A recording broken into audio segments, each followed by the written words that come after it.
Bienvenidos y bienvenidas a un nuevo capítulo de Esta Boca es Mía. Soy Montserrat Martorell, aquí desde el Periodista TV, transmitiendo desde el barrio de Bellas Artes. Y hoy me encuentro con la periodista y escritora Pepa Valenzuela. ¿Cómo estás, Pepa? Bien, Monse, gracias por invitarme. Gracias a ti por estar acá. Pepa Valenzuela, que en realidad es seudónimo de María Paz Cuevas Sí. Silva, nació en 1981, es periodista, escritora, columnista, máster en escritura creativa en la Universidad de Nueva York y se ha desempeñado como profesora universitaria, has trabajado también en medios de comunicación, has ganado 3 veces el premio Lorenzo Natali de la Comisión Europea por periodismo que defiende la democracia y los derechos humanos y también un reconocimiento de las Naciones Unidas. Es autora del libro autobiográfico editado por el Mercurio Aguilar, Un lugar en la tierra, Viaje desde el maltrato emocional y Papito Corazón. Aquí estamos para hablar hoy de Ciudadanos Promedio. Tremenda presentación. Intenso, ha sido intenso me imagino este libro durante el año pasado. Además que tienes toda una historia respecto como al nacimiento de ese libro. ¿Cuándo lo empezaste a escribir? Lo empecé a escribir el 2016, porque yo a fines del 2015 me fui a estudiar un máster en escritura creativa en Nueva York y en el taller de ficción de ese máster empecé a escribir, por primera vez escribo ficción y empecé a escribir estos cuentos sobre las Torres San Borja, la clase media, que es el lugar donde yo viví hasta los 26 años. Bueno, y donde todavía habito, porque en realidad me cambié de casa a 2 cuadras. De hecho, se lo dedicaste a mis queridas Torres San Borja y a todas las personas que allí hicieron felices los primeros 26 años de mi vida. Sí. Emocionante sí, eso. Mucho, es mi barrio, lo quiero mucho. Todavía me siento muy en casa ahí. Y de alguna manera también volví a vivir ahí, entonces después de un gran viaje personal y también geográfico, y ha sido muy emocionante volver así, volver justo para el estallido, volver a publicar este libro que pensé que no tenía futuro y que nunca iba a ser publicado, y publicarlo de manera independiente. También ha sido muy, muy hermosa la experiencia, como el camino de poder hacerlo, de poder entender que uno puede hacer las cosas sin la estructura, sin depender como de grandes poderes que te aprueben o no. Y a través de la colaboración de personas que por el amor al arte, porque creen en ti o en tu proyecto, colaboran, y fue precioso. Solamente el camino de sacar el libro de manera autogestionada, con apoyo y colaboración de amigos, gente talentosa, fue lo mejor. Claro, y aparte que pasa que mucha gente que escribe nunca publica. Eso lo escuchamos permanentemente de personas que llevan esperando manuscritos que les acepten por años, 3 años, y todavía las editoriales no le dan una respuesta.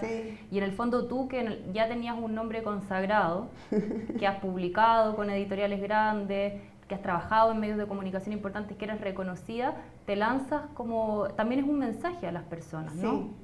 Sí, por supuesto. También de alguna manera lanzar este libro de manera independiente es un statement, o sea, es marcar un manifiesto de decir se puede hacer de manera independiente, y no te suma ni te pone plumas si lo haces a través de una editorial o de esta manera.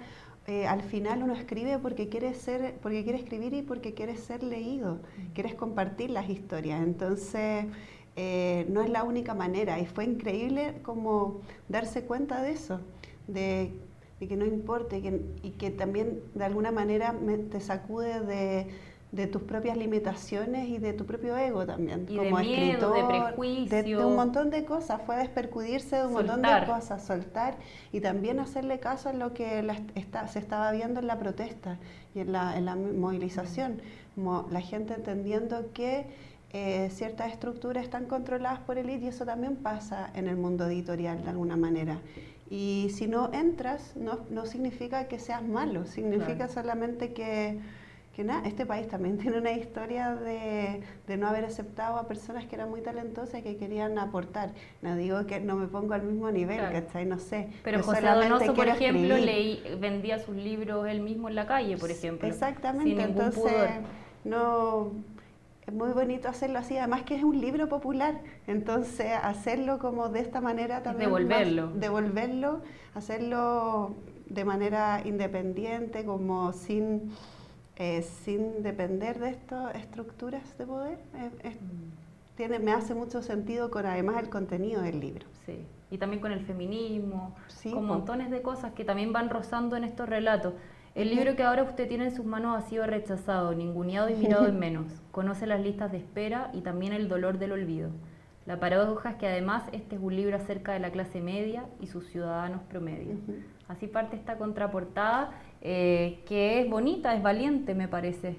¿Fue una decisión que te costó? ¿Sufriste mucho como personalmente con los rechazos de las editoriales? Mucho, porque claro, uno está estructurada también.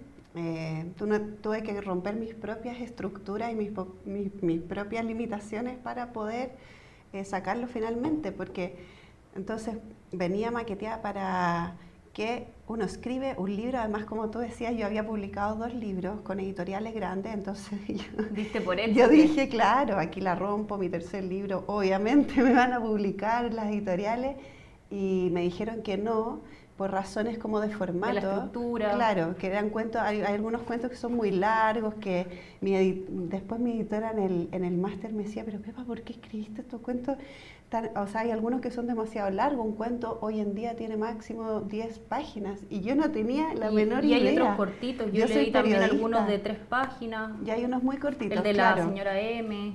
Claro, pero algunos se excedían al formato, y yo la verdad es que de formatos no tenía idea. ¿Navegaste? No sé, navegué, escribí lo que me salió. De alguna manera yo escribo porque es un acto de exorcismo que hago. Es como que el libro, las historias me hablan y yo las escribo, y me gusta ir aprendiendo del proceso.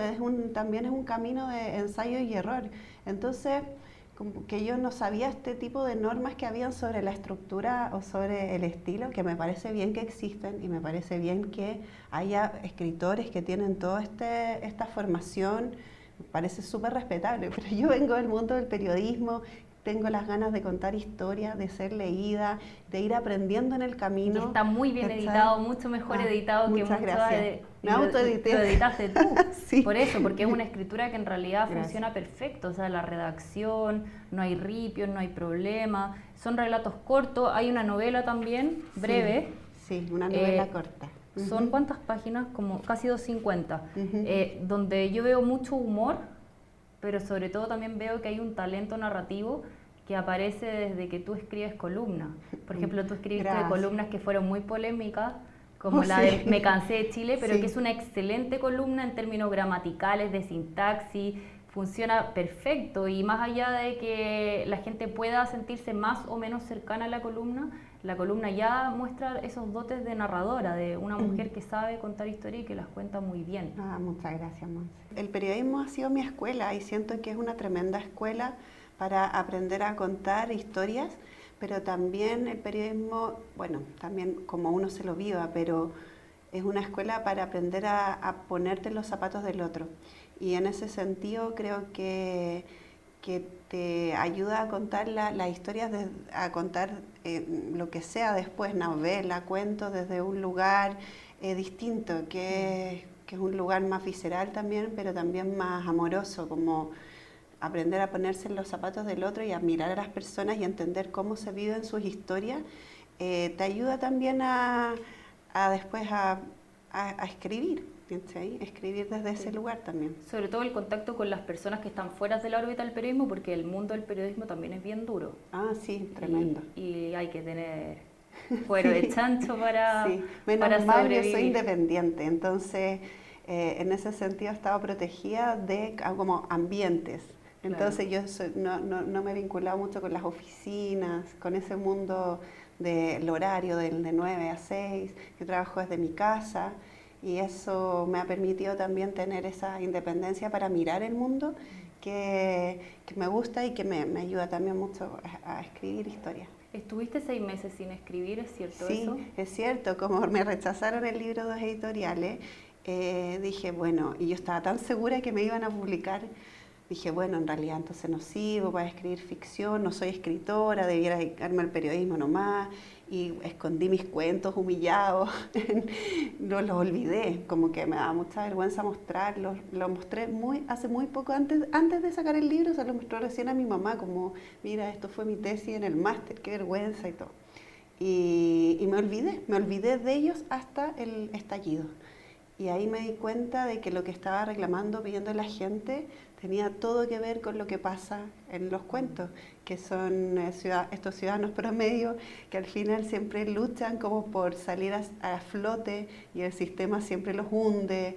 Y contado, claro, como con el humor, porque al final el humor es lo único que nos queda frente a ese tipo de situaciones que son tan ridículas a veces. ¿Tú crees que la decisión de las editoriales hubiera variado si el libro se hubiera presentado en estos meses, por ejemplo? Yo creo que sí. Aunque en realidad nunca sé bien cuáles son los criterios de las grandes editoriales. Yo creo que nadie. Hay cosas que uno no entiende. Sí, lo único que sé y que me parece es que hay ciertos grupos que Chile se reproduce y sus élites y su manejo de élite se reproduce en todas las áreas, ¿no? Y en el mundo editorial también, entonces a veces cuesta mucho, y sobre todo, bueno, nosotras que somos mujeres, además escritoras, cuesta mucho más, como todo, ¿no?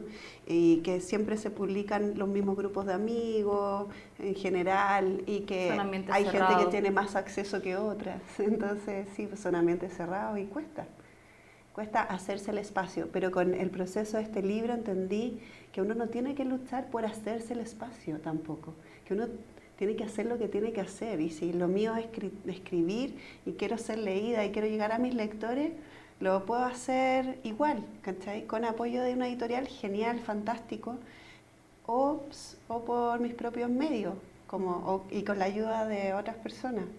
¿Eres mejor persona después de Ciudadanos Promedio? No sé, no creo que el libro me haya hecho ser mejor persona. Yo creo que eso es un trabajo que uno tiene que hacer como en una vía paralela. Pero sí, Ciudadanos Promedio de alguna manera me hizo entender procesos personales también míos, que yo me fui del país también con mucha rabia, también viendo y entendiendo todo lo que está pasando ahora, quizá un poquito anticipada, y por eso escribí esa columna de Me cansé de Chile. Yo tenía mucha rabia. Entonces, de alguna manera también los cuentos me ayudaron a hacer catarsis y entender que, y gracias al estallido también, como el Ciudadanos Promedio está muy ligado al estallido en ese sentido, porque el propio estallido también me hizo ver que esa rabia, esas injusticias que yo veía del modelo, del sistema, de Chile en general, no era solo algo que yo viera, que todos lo estábamos viendo ahora, más personas, y viviendo, y que la rabia no era un pecado personal mío, sino que estaba en el ambiente, ¿cachai? Como que es parte también de nuestra cultura, por cómo funciona este país. Completamente. Me llama la atención de Ciudadanos Promedio los lugares, los espacios. Creo que son importantes dentro de los relatos que hay aquí. Y a ratos parecen como una especie de laberintos. Entonces me gustaría saber cómo fuiste trabajando la estructura de estos relatos. Son de la tesis del fin de máster. Sí. ¿Te fue bien con ese trabajo? Sí, ¿Tuviste buena nota?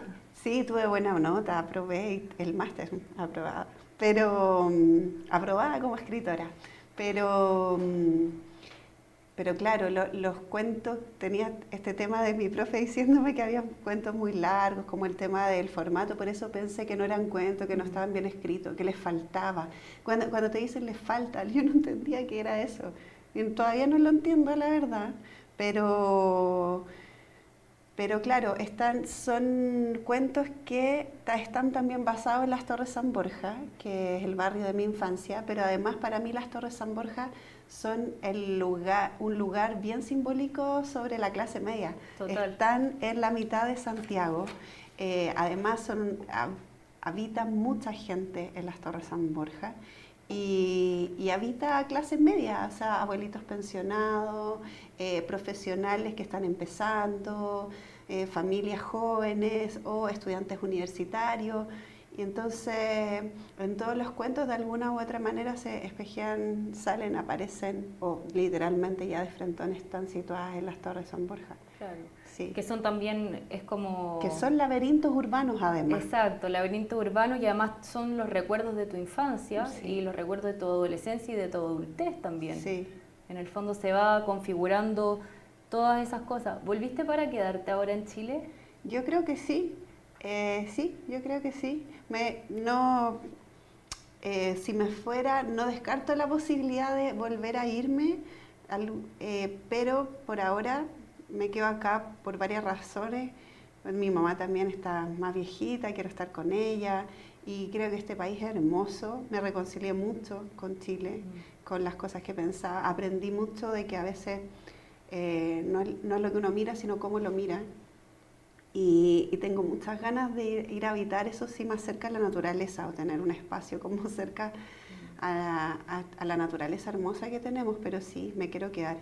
Y si me voy, me quiero ir en otras circunstancias, como en agradecimiento, como en gratitud más que en rabia, porque en realidad mi razón para irme antes fue solamente porque no... un rechazo, digamos, y cuando uno rechaza están en un lugar difícil para uno finalmente, no para lo que rechaza. Claro. Sí. Varias manos se levantaron, enarbolando el micrófono, un par de asistentes intervinieron con mucha seriedad, que era de suma importancia hacer algo para frenar al joven del 104 que ponía la música a todo dar después de la medianoche y despertaba a medio mundo, opinó una señora, que era el colmo que a los morosos por gastos comunes les cortaran la luz porque ese era un derecho humano básico, sentenció don Fausto. Que los nocheros se quedaban dormidos en su puesto y no salvaban a nadie, dijo una. Que pedirle a la gente de la tercera edad que pasara la noche completa en vela era una maldad muy grande, le respondió otra. Los ánimos empezaban a caldearse cuando el micrófono regresó a la vecina guerrillera que había interrumpido el comienzo de la reunión. Así es la vida de barrio. Fragmentos completamente cotidianos, reconocibles, uno estuvo ahí, uno pudo haber estado, nuestra idiosincrasia puesta en palabras. Sí, total. Esa es la vida de barrio, eso es lo que sucede hasta el día de hoy en los edificios de clase media, los vecinos que tienen que ponerse de acuerdo, que hay un tema para debatir y finalmente cada uno transmite lo que quiere transmitir. Esos son los temas cotidianos, claro, que se dan. ¿Qué tienen en común, además de lo que ya hemos conversado para ti, todos estos relatos, las personas que lo van a leer o que quizás están interesados en leerlo, te están escuchando en esta entrevista? ¿Qué hay acá en Ciudadanos Promedio? En Ciudadanos Promedio estamos todos los ciudadanos promedio, con nuestras ganas de surgir, estas ideas extrañas que nos han vendido sobre el éxito y el logro. Están personas que quieren ser felices y que tratan de sortear los obstáculos, los múltiples y grandes obstáculos que tenemos aquí para poder vivir, para poder tener una salud digna, para poder tener paz, solamente paz, silencio, cosas muy básicas, y también hay mucho humor, hay mucho amor también hacia estos personajes, hay mucho cariño hacia estos personajes que finalmente son gente noble, gente buena, gente que trabaja para salir adelante. Y de alguna manera muchas causas que explican lo que está pasando hoy en el país. Entonces es como un reflejo de nosotros, de la gente, del pueblo chileno. Pepa, para terminar, ¿era el libro que tenías que escribir y que tenías que publicar? Absolutamente, es más de lo que soñé que podía hacer. Muchas gracias. Muchas gracias por acompañarnos en esta Boca es Mía.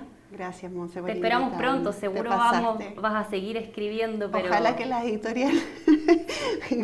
de todas maneras, sí, estoy segura que sí. Sí, pues. Muchas gracias. Gracias, Monse, que estés bien. Gracias a ustedes por acompañarnos en un nuevo capítulo de esta Boca es Mía y nos vemos la próxima semana por El Periodista TV.